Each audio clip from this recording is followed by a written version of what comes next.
Hello दोस्तों, मेरा channel पे आपका स्वागत है। अभी आप देख रहे हैं channel engineer Ming sir.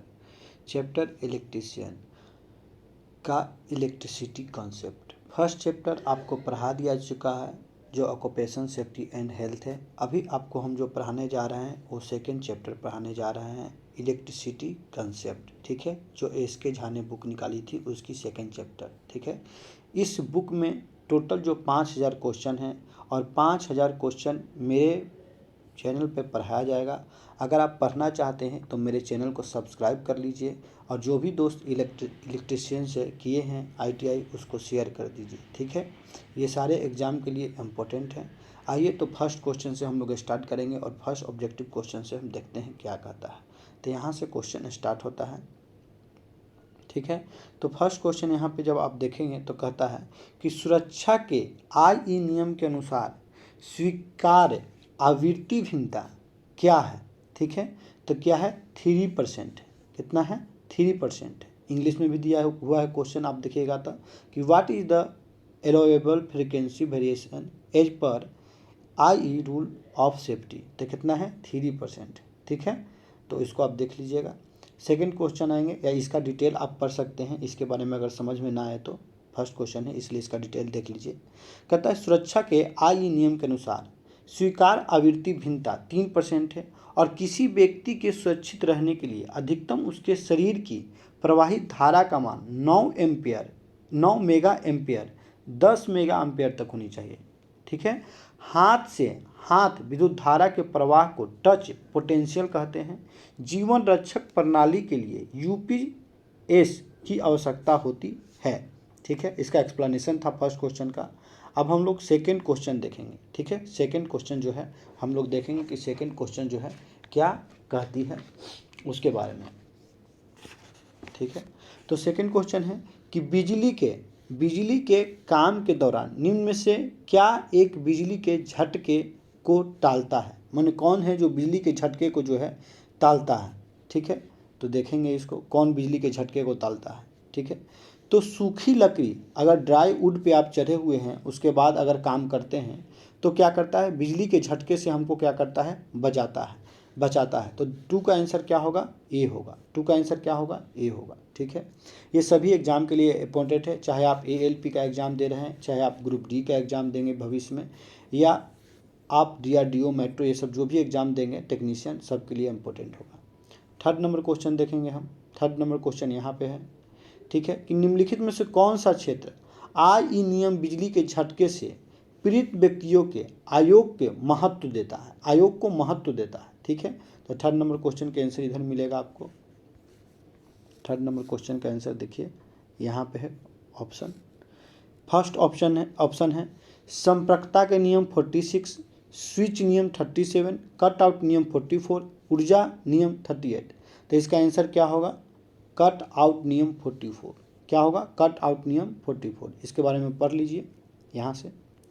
Cut out नियम 44 बिजली के झटके से पीड़ित लोगों के पुण्य जीवन यानी बहाली को महत्व देता है। आई नियम 46 उपभोक्ता को अधिष्ठापन या आवधिक निरीक्षण और परीक्षण। आई नियम 37 वाहन क्रेन आदि की आपूर्ति। नियम 38 पोर्टेबल या परिवहन तंत्र के लिए केवल होता है। ठीक है, क्वेश्चन नंबर 4 हम लोग देखेंगे। 4 क्या कहता है। 4 नंबर क्वेश्चन है कि एक बाहरी लाइट की प्रवेश सुरक्षा रेटिंग क्या है। जो बाहरी लाइट का प्रवेश होता है उसकी जो सुरक्षा रेटिंग होता है क्या होता है, तो IP65 होता है। क्या होता है, IP65 होता है। तो जब इस हिसाब से देखिएगा तो 4 का आंसर क्या होगा दोस्तों, 4 का आंसर क्या होगा, 1 होगा। ठीक है, क्वेश्चन नंबर 5 देखिए।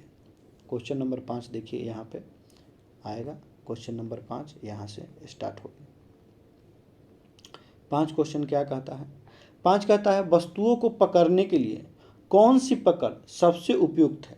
कौन सी पकड़ जो है सबसे उपयुक्त है, तो कौन सी पकड़, नोज पकड़ जो है सबसे उपयुक्त है। कौन सी पकड़ सबसे उपयुक्त है, तो यहाँ पे आप देखिएगा पढ़िएगा, नोज पकड़।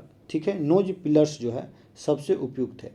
यानी 5 का आंसर क्या होगा, 5 का आंसर क्या होगा, तो 5 का आंसर होगा आपका डी। 6 नंबर क्वेश्चन देखेंगे क्या कहता है। 6 नंबर आंसर का 6 क्वेश्चन का 6 क्वेश्चन है, यहाँ से स्टार्ट होगा 6 नंबर क्वेश्चन। 6 कहता है कि वाहक मोर विशेष रूप से कहाँ स्थित होता है। जो वाहक मोर होता है वो विशेष रूप से कहाँ स्थित होता है, तो नुकीले छोर पर होता है, ठीक है। शार्प इंड जो होते हैं वहीं पे होते हैं। तो 6 का आंसर क्या होगा, 6 का आंसर होगा डी, ठीक है। ये आरआरबी एएलपी टेक्नीशियन में 23 जनवरी 2019 को शिफ्ट 3 में क्वेश्चन आए थे, ठीक है। तो 6 का आंसर क्या होगा, डी होगा। 7 नंबर क्वेश्चन देखिए क्या कहता है। 7 नंबर क्वेश्चन यहाँ पे है, प्रकाश का रंग किस पर निर्भर करता है। जो प्रकाश है उस प्रकाश का रंग किस पे निर्भर करता है। तो पहला तो प्रकाश का रंग तरंगदैर्घ्य जिसको हम लोग वेव लेंथ बोलते हैं, इस पर निर्भर करता है। दूसरा किस पे करता है, तो आवृत्ति फ्रिक्वेंसी पे भी निर्भर करता है, यानी ए और बी दोनों पे निर्भर करता है। तो इसका आंसर क्या होगा, इसका आंसर होगा डी, ए और बी दोनों पे निर्भर करता है। 7 का आंसर क्या होगा, डी होगा, ठीक है। 8 नंबर देखेंगे क्या कहता है। 8 नंबर क्वेश्चन का आंसर देखेंगे। 8 नंबर यहाँ से आपको मिल जाएगा। 8 नंबर ये है, देखिए यहाँ से 8 नंबर देखिए, मानव शरीर के औसत प्रतिरोध का अनुमानित मान क्या होता है, ठीक है। तो क्या होता है, 1 किलो ओम होता है, ठीक है। यहाँ पे लिखा हुआ है कि what is the approximately value of average resistance of human body, ठीक है। तो कितना होता है, मानव शरीर का औसत प्रतिरोध अनुमानित मान कितना होता है, 1 किलो ओम होता है, ठीक है। तो 8 का आंसर क्या होगा, 1 होगा। 9 नंबर क्वेश्चन देखेंगे। यहाँ पे 9 नंबर क्वेश्चन है, विद्युत झटका समांतर होता है। जो विद्युत झटका है समांतर होता है, असुरक्षित उपकरण की स्थापना से हो सकता है, असुरक्षित पर्यावरण की स्थिति से हो सकता है, असुरक्षित कार्य प्रणाली से हो सकता है, यानी कि उपयुक्त सभी से, उपरोक्त सभी जितना है ये सभी कारण से हो सकता है। तो 9 का आंसर क्या होगा, डी होगा, ठीक है। 10 नंबर क्वेश्चन देखेंगे। 10 क्वेश्चन क्या कहता है। 10 क्वेश्चन जब आप देखेंगे यहाँ पे 10 नंबर क्वेश्चन, तो उसका आंसर आपको मिलेगा। 10 क्वेश्चन है कि सावधानी बरतना चाहिए जब विद्युत से संबंधित कार्य करना हो। सावधानी बरतना चाहिए जब विद्युत से संबंधित कार्य करना चाहिए। तो देखिए हमेशा क्या करना चाहिए, यहाँ पे लिखाएगा कि हमेशा सावधानी बरतनी चाहिए जब विद्युत से संबंधित कार्य करना चाहिए, ठीक है। तो 10 का आंसर क्या होगा, 1 होगा, हमेशा सावधानी बरतनी चाहिए, ठीक है। 11 नंबर आइए, 11 क्या कहता है। जब यहाँ देखिए डॉट सभी विद्युत उपकरणों का उपयोग करना चाहिए, यानी यहाँ पे क्या भराएगा, फिल इन द ब्लैंक है, सभी विद्युत उपकरणों का उपयोग करना चाहिए, ठीक है। तो जितना भी विद्युत उपकरण है उसका उपयोग जांच कर करना चाहिए। कैसे करना चाहिए, जांच कर करना चाहिए। तो 11 का आंसर क्या होगा दोस्तों, ए होगा, ठीक है, जांच कर करना चाहिए। 12 नंबर देखेंगे हम लोग। 12 नंबर देखेंगे, डॉट यानी फिल इन द ब्लैंक की स्थिति में विद्युत से संबंधित कार्य से बचना चाहिए। कैसी स्थिति में, नमी की स्थिति में, जब हल्का जल वल हो, पानी लगा हो, तो उसकी स्थिति में विद्युत से संबंधित कार्य से बचना चाहिए, नहीं करना चाहिए, ठीक है। तो वही कह रहा है। तो 12 का आंसर क्या होगा, डी होगा, ठीक है। 13 नंबर क्वेश्चन देखेंगे क्या कह रहा है। 13 नंबर यहाँ से स्टार्ट होगा, शुरू होगा क्वेश्चन आपको। 13 क्वेश्चन है कि निम्न में से किस स्थिति में विद्युत झटका सर्वाधिक होता है। तो गीली त्वचा, अगर आपका शरीर का त्वचा जो स्किन जो है गीला है तो विद्युत का झटका आपको जो है सर्वाधिक लगेगा, ज़्यादा से ज़्यादा लगेगा। तो 13 का आंसर क्या होगा, डी होगा। इसको थोड़ा आप पढ़ लीजिए क्या लिखा हुआ है यहाँ पे देखिए। गीली त्वचा की स्थिति में विद्युत झटका सर्वाधिक होता है। नमी की स्थिति में विद्युत से संबंधित कार्य से बचना चाहिए। विद्युत झटका शरीर के किसी भाग में अचानक बिजली का रिहा होना होता है। विद्युत झटका तब लगता है जब कोई व्यक्ति विद्युत ऊर्जा स्रोत के संपर्क में आता है, ठीक है। देखिए एएलपी 14 में क्वेश्चन आया है। 14 नंबर क्वेश्चन जब आप देखिएगा, 14 नंबर क्वेश्चन, BIS का पूरा नाम क्या है, ठीक है। BIS का पूरा नाम क्या है, तो क्या है, ब्यूरो ऑफ इंडियन स्टैंडर्ड। क्या है, ब्यूरो ऑफ इंडियन स्टैंडर्ड, यानी 14 का आंसर क्या होगा, 1 होगा, ठीक है। 15 नंबर देखिए। 15 है कि आग संयुक्त रूप है। आग जो है संयुक्त रूप है, किसका किसका आग है, ईंधन, रोशनी और ऑक्सीजन, ठीक है। किसका संयुक्त रूप है, ईंधन, रोशनी और ऑक्सीजन का, यानी 15 का आंसर क्या होगा, ए होगा। 16 नंबर देखेंगे क्या कहता है। 16 है कि बिजली के काम के दौरान जो निम्न में से एक बिजली के झटके से बचाता है वो है ड्राई वुड है। क्या है? ड्राई वुड है। तो 16 का आंसर क्या होगा? 16 का आंसर 1 होगा। ठीक है, क्या है? ड्राई वुड है, यानी कि सूखी लकड़ी जो है। 16 का 1। 17 देखिए, शेरनी ए की आग को कैसे बुझाया जाना चाहिए? जो शेरनी ए की आग है उसको हम लोग कैसे बुझा जाते हैं? तो पानी फेंक कर। कैसे? पानी फेंक कर। ठीक है, तो 17 का आंसर क्या होगा? 1 होगा। अब शेरनी की ए की आग हम कहते किसे हैं? तो शेरनी ए की आग को पानी फेंक कर बुझाया जाना चाहिए। शेरनी ए की आग लकड़ी में लगी आग, कागज में लगी आग, कपड़ा में लगी आग, जूट में लगी आग को शेरनी ए की आग कहते हैं। अगर लकड़ी कागज में आग लगे तो पानी फेंक कर हम लोग आसानी से उसको क्या करते हैं? बुझा सकते हैं। आइए 18 नंबर क्वेश्चन देख लेते हैं, उसका ऑप्शन उस साइड है। आग लगे विद्युत उपकरण का प्रतिष्ठानों के लिए किस प्रकार के अग्निशमन का उपयोग करना चाहिए? 18 नंबर क्वेश्चन कहता है कि किस प्रकार का अग्निशमन का प्रयोग करना चाहिए। तो देखिए इधर ऑप्शन है, ऑप्शन में दिया हुआ है कि संग्रहित दाब जलपूर्ति प्रकार का, गैस का ट्रे जलपूर्ति प्रकार का, फोम प्रकार का, हैलोन प्रकार का। तो आंसर क्या होगा? हैलोन प्रकार का। इसको पढ़ लेते हैं, क्या कहता है?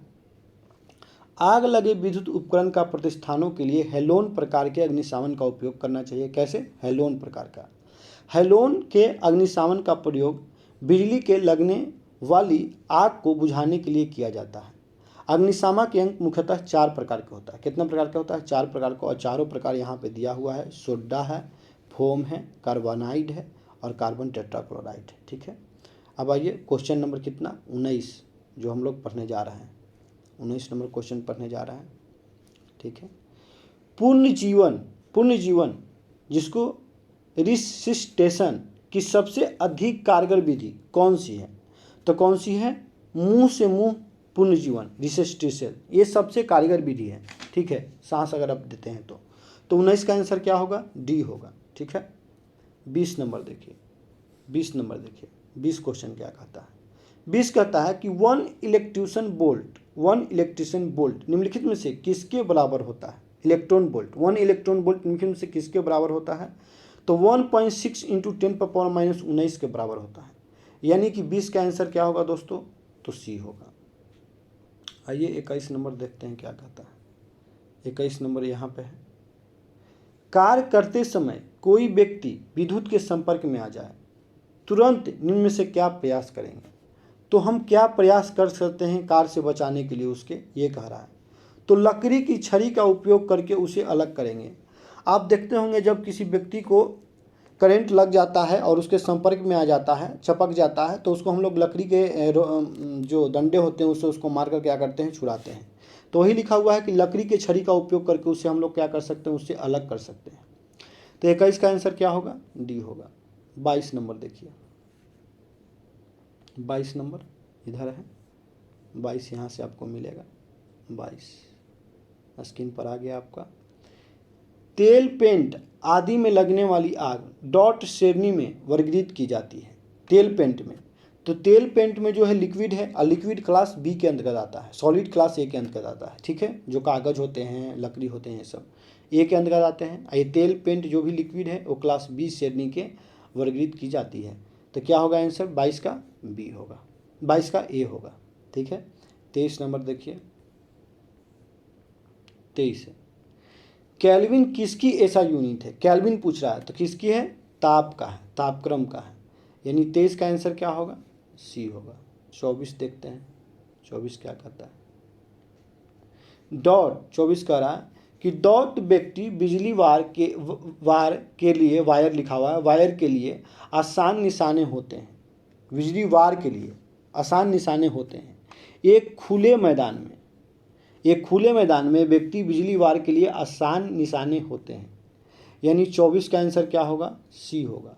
ठीक है, इसलिए कहता है जब बादल गरजे या जब ये हो, थंडर स्टॉर्म हो, तो क्या हो? खुले आसमान के नीचे नहीं रहना चाहिए। बिजली के थक्के की तीव्रता किस परिस्थिति में अधिक होगी?